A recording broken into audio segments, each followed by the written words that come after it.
In the days when Israel was surrounded by enemies, a single man of faith became a beacon of God's power and mercy. Elisha the prophet lived in constant communion with the Almighty, and through him the plans of the Syrian king were laid bare. Time and again, Elisha warned the king of Israel of the enemy's plots, sparing his people from countless traps and ambushes. The Syrian king, enraged and determined, sent his forces by night to the quiet town of Dothan. At dawn, an army of horses and chariots encircled the city, their weapons glinting in the early light, a symbol of the enemy's might and the world's intimidation.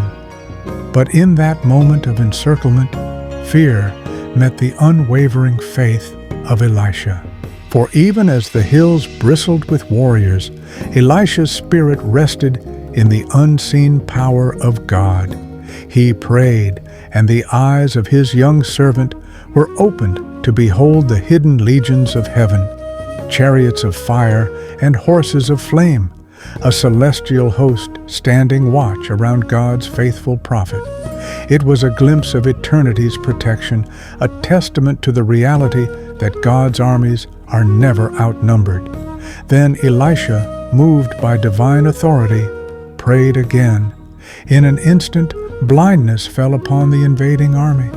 The soldiers groped in confusion, lost in the shadows of their own strength. They had come with swords and shields, but in the face of God's power, even their sight was taken from them. Elisha led the stumbling soldiers away, not by force, but by gentle command. Step by step they followed, unseeing yet guided by the very man they had sought to capture.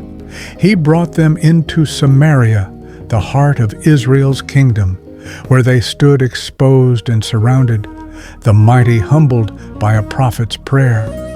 The king of Israel looked upon the helpless soldiers and readied himself for the final blow.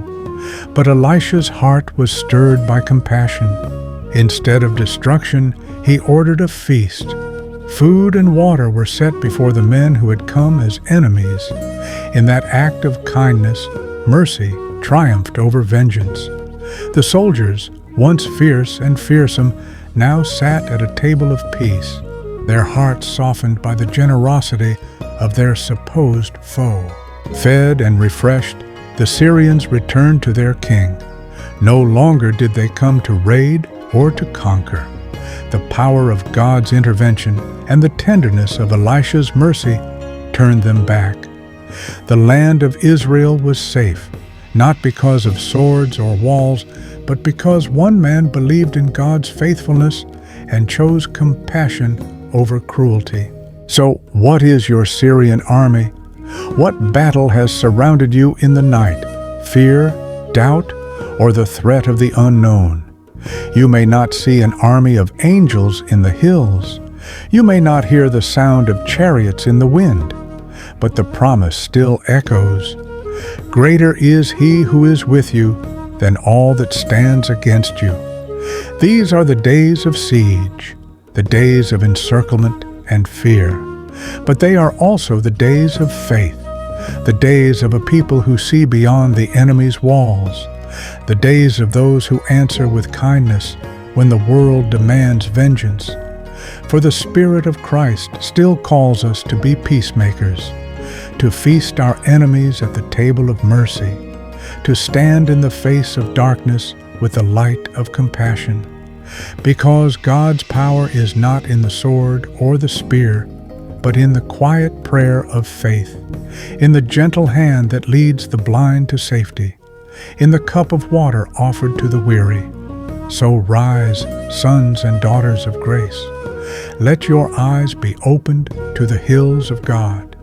Let your heart be filled with the courage of kindness.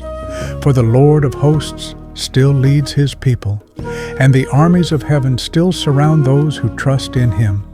Because the battle is not yours, it is the Lord's, and he is faithful to deliver.